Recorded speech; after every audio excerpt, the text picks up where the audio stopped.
Welcome to Captain Classes. In this video, I will discuss a numerical problem on balancing of several masses rotating in different planes. सबसे पहले मैं question को पढ़ लेता हूँ कि क्वेश्चन क्या कह रहा है. A shaft carries four masses A, B, C and D of magnitude 200 kg, 300 kg, 400 kg and 200 kg respectively, and revolving at radius of 80 mm, 70 mm, 60 mm and 80 mm in planes measured from A at 300 mm, 400 mm and 700 mm respectively. The angles between the cranks measured anti-clockwise are A to B is 45 degree, B to C is 70 degree and C to D is 120 degree. The balancing masses are to be placed in X and Y. The distance between A and X is 100 mm, between X and Y is 400 mm and between Y and D is 200 mm. If the balancing masses revolve at a radius of 100 mm, find their magnitudes and angular positions. तो question को एक बार हम समझ लेते हैं कि question क्या कह रहा है. क्वेश्चन में गिवन है कि चार मासेस हैं A B C and D, जिनके मैग्नीट्यूड गिवन है, मास गिवन है कि 200, 300, 400, 200 किलो के हैं रिस्पेक्टिवली. उनका रेडियस ऑफ रोटेशन है 80, 70, 60 और 80 mm और उनकी डिस्टेंस गिवन है ए से, कि जिस प्लेन में मास ए लगा हुआ है उस प्लेन से बी की डिस्टेंस है 300 mm, ए से सी की डिस्टेंस है 400 mm और ए से डी की डिस्टेंस है 700 mm और उनकी आपस में एंगुलर पोजीशन भी दी हुई है. कहा गया है कि ए से बी के बीच में 45 डिग्री है, बी से सी के बीच में 70 डिग्री है एंड सी से डी के बीच में 120 डिग्री है. तो इतने डाटा के अनुसार हम अपना क्वेश्चन शुरू करते हैं. तो सबसे पहला स्टेप बैलेंसिंग के क्वेश्चन में होता है कि आप क्वेश्चन को अच्छी तरीके से पढ़ें और समझें. क्वेश्चन को पढ़ने और समझने के बाद दूसरा स्टेप आपका जो होगा वो होगा स्पेस डायग्राम बनाने का. स्पेस डायग्राम कैसे बनाना है वो मैं आपको बताऊंगा अभी बनाते समय, क्वेश्चन को सॉल्व करते समय. उससे पहले हम क्वेश्चन को समझ लेते हैं कि क्वेश्चन में है क्या. क्वेश्चन में गिवन है कि एक शाफ्ट है, मान लीजिए ये एक शाफ्ट है, ठीक है. उस शाफ्ट के ऊपर कुछ रेडियस पे कुछ मासेस लगे हुए हैं. ये जो आपकी माचिस की तीली हैं, इनके एंड पे आप इमेजिन कर लीजिए कि यहाँ पर कुछ मासेस लगे हुए हैं, ठीक है. और ये रेडियस ऑफ रोटेशन है इन मासेस का. तो यहाँ पर चार मासेस गिवन है ए बी सी डी. तो इसको मान लीजिए ए, ये बी, ये सी, ये डी, ठीक है. और इनके बीच की डिस्टेंस गिवन है कि ए से बी की बीच की डिस्टेंस कितनी है, ए से सी की बीच की डिस्टेंस कितनी है, ए से डी के बीच में डिस्टेंस कितनी है, ठीक है. उसके बाद आपको एंगुलर पोजीशन भी गिवन है कि इनकी आपस में एंगुलर पोजीशन क्या है. अगर हम मान लें ये ए है तो आप यहाँ से देखिए ये ए है ऊपर वाला, तो ये ए है. ए से बी के बीच के जो एंगल है वो है 45 डिग्री. ये बी है, बी से सी के बीच का जो एंगल है वो 70 डिग्री है और सी से डी के बीच की जो एंगल है वो है 120 डिग्री. तो इस तरह से आप इसका एंगुलर पोजीशन एक्सिस के अलोंग अगर आप देखोगे शाफ्ट के, तब आप इसके एंगुलर पोजीशंस देख सकते हो, ठीक है. और सामने से अगर देखोगे, फ्रंट से देखोगे, तो आप इनके बीच की डिस्टेंस देख सकते हो. तो यही स्पेस डायग्राम हमें सबसे पहले स्टेप में बनाना है, जो कि बहुत इंपॉर्टेंट है, ठीक है. तो इसके अकॉर्डिंग हम अपना स्पेस डायग्राम बनाते हैं.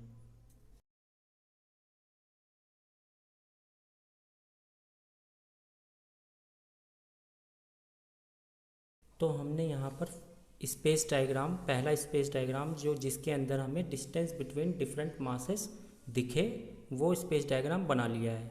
यहाँ पर पहला मास ए 200 kg, इसका रेडियस ऑफ रोटेशन मैंने लिख रखा है 80 mm गिवन था, उसको मैंने मीटर में कन्वर्ट कर लिया.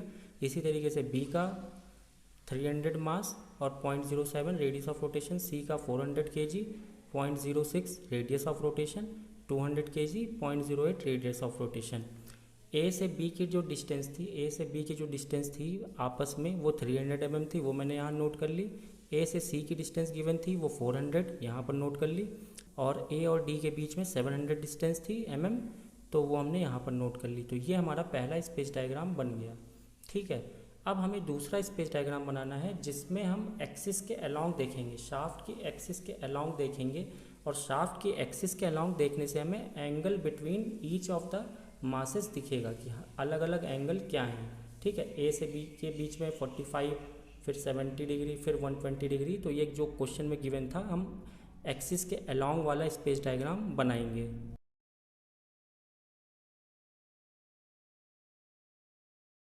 अब हमने दूसरा स्पेस डायग्राम भी बना लिया जिसके अंदर हमें डिफरेंट मासेस के बीच में जो भी एंगल्स गिवन थे क्वेश्चन में, ए से बी के बीच में 45 डिग्री, बी से सी के बीच में 70 डिग्री, सी से डी के बीच में 120 डिग्री, वो हमने ड्रॉ कर लिया। ये एक्सिस के अलोंग वाला आपका स्पेस डायग्राम है। ए से बी के बीच में 45, 70 और उसके बाद सी से डी के बीच में 120 डिग्री। ठीक है, तो ये आपने एक्सिस के अलोंग देखा। ये जो शाफ्ट है इसकी एक्सिस के अलोंग आपने जब देखा तो आपको ऐसा कुछ दिखा। ठीक है, इनके बीच का एंगल दिख गया। ये स्पेस डायग्राम बनाना बहुत ज़रूरी है, ये मैंने बना लिया। ठीक है, अब इसके बाद जो तीसरा स्टेप है, क्वेश्चन में जो भी बैलेंसिंग मास गिवन था कि x and Y balancing mass है, वो आपको लगाना है इस शाफ्ट के ऊपर। इस शाफ्ट के ऊपर आपको अब बैलेंसिंग मासेस लगाने हैं जो कि क्वेश्चन में गिवन है, एक्स और वाई है। और एक्स आपका ए से 100 mm की दूरी पे है, और जो y है वो क्वेश्चन में गिवन है कि 200 mm फ्रॉम D। ठीक है, और x और y के बीच में 400 mm की डिस्टेंस है। तो अब हम क्या करेंगे, तीसरे स्टेप में अपना जो बैलेंसिंग मास है उसको अटैच करेंगे इस वाले स्पेस डायग्राम में जिसके अंदर हमें डिस्टेंसेस दिख रही थी डिफरेंट मासेस के बीच में। A से x के बीच में 100 mm की डिस्टेंस है, तो ये 100 mm की डिस्टेंस पे हमने x अटैच कर दिया। इसका मास अननोन है, अभी के लिए हम इसका मास mx लिख लेते हैं। ये 100 mm की डिस्टेंस पे है A से। ये आपका y मास मैंने अटैच किया है। इसकी डिस्टेंस जो क्वेश्चन में गिवन थी वो है 200 mm from D, 200 mm from D, और x और y के बीच में जो डिस्टेंस गिवन है वो 400 mm है।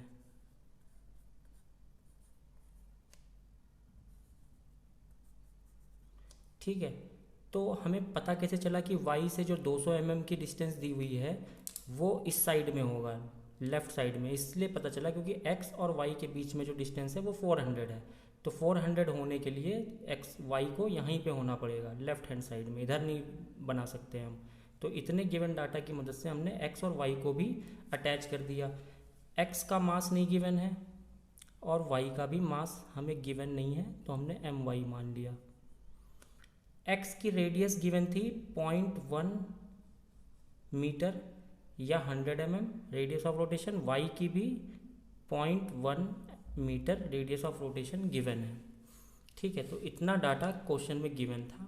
क्वेश्चन में आपसे पूछा गया है ये जो बैलेंसिंग मास x और y हमने लगाया है उसका मास कितना होगा, उन दोनों का मास कितना होगा, और उन दोनों का एंगल A से या उसकी पोजीशन, एंगुलर पोजीशन बतानी है हमें x और y की, कि यहाँ पर किस एंगल पे हमें अटैच करना है x और y को।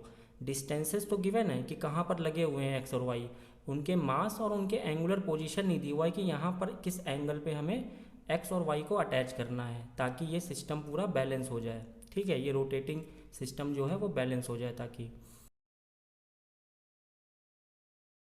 तो यहाँ पर हमें mx my और theta x theta y calculate करना है। अब हमारा आता है फोर्थ स्टेप। फोर्थ स्टेप जो है वो सबसे इम्पॉर्टेंट स्टेप है। इन सारे प्लेन्स में, ये 1 2 3 4 5 6, ये 6 प्लेन्स हैं हमारी जिसमें डिफरेंट मासेस अटैच्ड हैं। इनमें से हमें एक रेफरेंस प्लेन मानना है, किसी भी एक प्लेन को हमें रेफरेंस प्लेन मानना है। इन 6 प्लेन्स में हमें किसी एक प्लेन को रेफरेंस प्लेन मानना है, और रेफरेंस प्लेन किसे मानेंगे ये मैं आपको बताऊंगा, और क्यों हम रेफरेंस प्लेन मान रहे हैं, क्यों हमें रेफरेंस प्लेन को चूज़ करना है वो भी मैं बताऊंगा। तो सबसे पहले रेफरेंस प्लेन हमें किसे चुनना है वो मैं बताता हूँ। रेफरेंस प्लेन उस प्लेन को हम मानेंगे जो कि जिसके अंदर जो मास अटैच्ड है वो अननोन हो। ठीक है, जैसे ए का मास हमें नोन है, रेडियस ऑफ रोटेशन भी नोन है, बी का भी नोन है, सी का भी नोन है, डी का भी नोन है। लेकिन x का मास नहीं नोन है, रेडियस ऑफ रोटेशन हमें पता है, y का मास नहीं पता हमें, रेडियस ऑफ रोटेशन पता है, तो हम x या y में से किसी को भी रेफरेंस प्लेन ले सकते हैं। मतलब ये है कि रेफरेंस प्लेन आपको उसको चुनना है, उस प्लेन को चुनना है जिस प्लेन में अननोन मास हो। ठीक है, तो अननोन मास x और y है, इनमें से आप किसी भी प्लेन को रेफरेंस प्लेन चुन सकते हो। और क्यों चुनना है मैं भी आपको एक्सप्लेन करता हूँ। तो सबसे पहले यहाँ पर मैं मान लेता हूँ कि x जो है आपका, ये वाला जो प्लेन है ये आपका रेफरेंस प्लेन है। तो हम यहाँ पर लिख लेते हैं कि x is our reference plane. आपने इंजीनियरिंग मैकेनिक्स सब्जेक्ट में फोर्स को ट्रांसफ़र करना सीखा होगा। जैसे अगर मैं मान लूँ ये कोई बीम है या कोई भी स्ट्रक्चर है, उसके ऊपर इस पॉइंट पे, ये कोई पॉइंट है A, इस पॉइंट पे कोई फोर्स लग रहा है F। ठीक है, और ये कोई पॉइंट है, इसका नाम है मान लो B, या कोई प्लेन है B, ये A प्लेन था जिसके अंदर F फोर्स लग रहा था। अगर मैं चाहता हूँ कि इस F फोर्स को मैं ट्रांसफ़र कर दूँ B पे, तो मैं क्या करता था पहले इंजीनियरिंग मैकेनिक्स में कि इस फोर्स को मैं यहाँ पर ट्रांसफ़र करने के लिए F यहाँ और इक्वल एंड अपोजिट F लगा सकता हूँ, क्योंकि इधर से ऊपर से भी F, नीचे से भी F, तो कैंसिल आउट हो गया B पॉइंट पे। ठीक है, तो अब क्या होगा, और मान लीजिए x और b के बीच की जो डिस्टेंस है वो है x। तो अगर मुझे a से b के ऊपर फोर्स ट्रांसफ़र करना है तो क्या होगा, a पॉइंट यहाँ पर था जहाँ पर F फोर्स लग रहा था, और b पॉइंट ये है आपका, ये a पॉइंट है। तो क्या होगा, ये F फोर्स आपने यहाँ पे ट्रांसफ़र किया, लगाया इक्वल अपोजिट फोर्स, ये फोर्स जो अपवर्ड डायरेक्शन में लग रहा है और ये फोर्स जो डाउनवर्ड डायरेक्शन में लग रहा है, ये मिलकर एक कपल बनाएंगे एंटी क्लॉकवाइज डायरेक्शन में, जिसकी वैल्यू होगी F इंटू एक्स। ठीक है, तो ये F इंटू एक्स इस पॉइंट पे ऐसे लग जाएगा एंटी क्लॉकवाइज डायरेक्शन में, और ये डाउनवर्ड फोर्स F इस B पॉइंट पे आ जाएगा। तो अगर मुझे इस फोर्स को जो A पॉइंट पे लग रहा था इसको ट्रांसफ़र करना है B पॉइंट पे, तो मुझे क्या करना होगा, एक डाउनवर्ड डायरेक्शन में F फोर्स लगाना होगा B पॉइंट पे, और एक कपल लगाना होगा जिसकी वैल्यू होगी F into x, perpendicular distance between A and B। ठीक है, तो इस तरीके से मैं किसी भी फोर्स को, किसी और प्लेन में फोर्स लग रहा हो और दूसरे प्लेन में मुझे ट्रांसफ़र करना हो, तो इस तरीके से मैं इंजीनियरिंग मैकेनिक्स में करता था। तो सेम इसी तरीके से यहाँ पर आप देखो, जो आपका शाफ्ट है, ये शाफ्ट रोटेट कर रहा होगा किसी ओमेगा से। ठीक है, ये शाफ्ट किसी ओमेगा से रोटेट कर रहा होगा, कांस्टेंट ओमेगा से। ये शाफ्ट आपका किसी कांस्टेंट ओमेगा से ऐसे रोटेट कर रहा होगा, और मासेस एंड पे अटैच्ड हैं, तो मासेस भी रोटेट कर रहे होंगे, और जो इनका मास है उसकी वजह से रोटेशन के दौरान इसके ऊपर, मासेस के ऊपर सेंट्रीफ्यूगल फोर्स आएगा जो रेडियली आउटवर्ड की डायरेक्शन में होगा। ठीक है, centrifugal force radially outward direction में होगा, इसका इधर, इसका इधर, इसका इधर, इसका इधर। ठीक है, तो इन सबका सेंट्रीफ्यूगल फोर्स क्या होगा, m omega square r। Omega वो जिस स्पीड से आपकी ये शाफ्ट रोटेट कर रही होगी, और m इनका मास, और r इनकी radius of rotation from the axis of the shaft. ठीक है, तो m ओमेगा स्क्वायर आपका सेंट्रीफ्यूगल फोर्स होगा जो रेडियली आउटवर्ड होगा।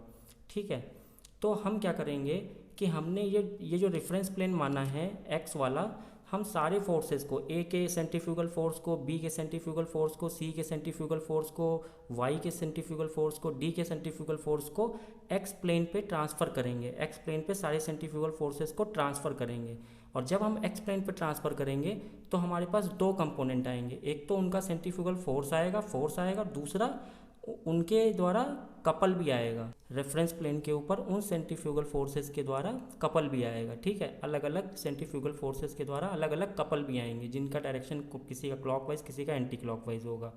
तो ये बात हमें ध्यान रखनी है।